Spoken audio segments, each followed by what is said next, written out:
Okay, if you have a problem with focus, overwhelm, shiny object syndrome, stress, fear, anxiety, it's not because you lack a why. It's not because you don't have a strong goal.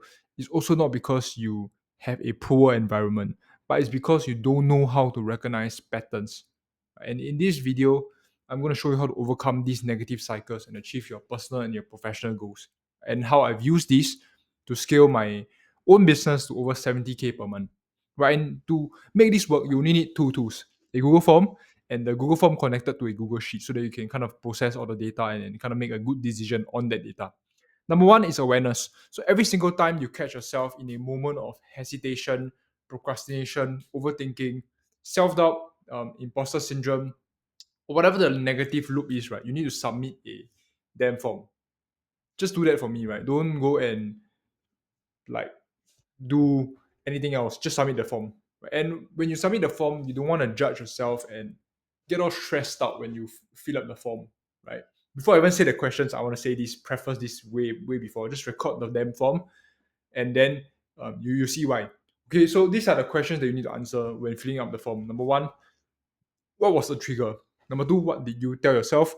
Number three, what did you do or not do? And number four, you want to write down the negative second order consequences of not completing the task and the effects of this negative cycle. Okay, very simple reason why you want to do the negative cycles over the pleasures and the goal systems is because the way our brain works, right? We are very negative centric people and beings instead of like a positive one. If you think about it and you kind of recall your past week, right?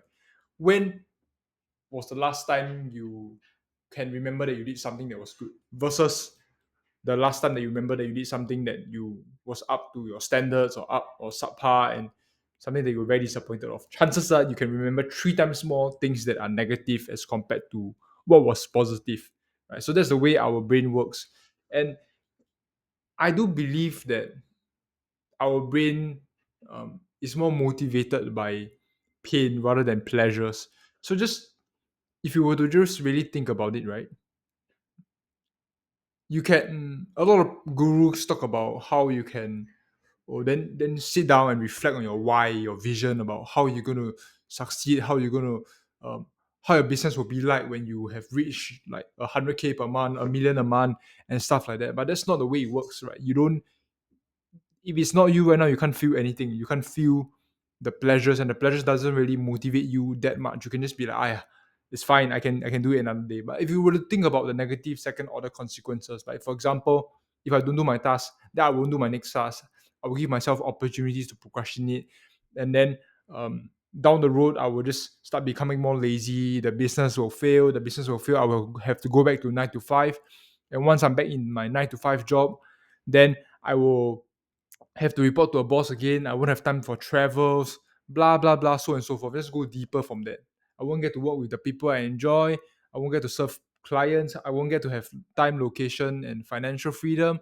All that stuff. So just jot all that down, right, of the negative second order consequences. Afterwards, after you feel that, you want to then center yourself to the present moment, right? Give yourself gratitude, and for the awareness that you have done, and then take a moment to sit, walk, or reflect and re-regulate your dopamine and your stress levels. So what you want to be able to do right now, right, is to just re-regulate your stress levels. It's very difficult now, right, to tell yourself, hey, go back to work and just like continue lock yourself in again.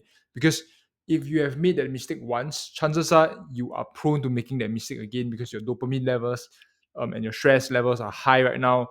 It's very difficult for you to then realign back to your neutral state. So by going on this walk or staying silent, you allow yourself to gain more self control. Let your mind take charge over your body, and be able to make better decisions. So if you were to sit down, right, sit silent, sit still, don't move, resist the urge of like scratching, scrolling, doing something that is outside of what you need to do, or thinking about anything else. Just sit down, stay silent. If you are a Christian, pray. If you're not, just sit down and meditate, um, clear your mind and stuff like that. Just get yourself in a state where you are silent and you want to be able to then reflect and don't and resist the urge of like going back to scrolling or finding something that is easy to do. So that's what you want to do. And afterwards, you want to then come back to work and then reset yourself again. Reset yourself before starting again. Right. So if you're stressed out often, anyways, right, chances are you don't know how to prioritize well. But not to worry, Fortune 500 companies literally hire business analysts, project managers, and consultants over 100K every single year just to prioritize and make decisions like this. So if you're an agency, a coach, or a consultant, and you need help with that, I've actually created a free training that walks you through the exact process to find the constraint in your business and prioritize what you need to do so that you can avoid having stress, fear, and all that negative loops, right? So if you want that, just click the first link in the description and watch the free training. That's all.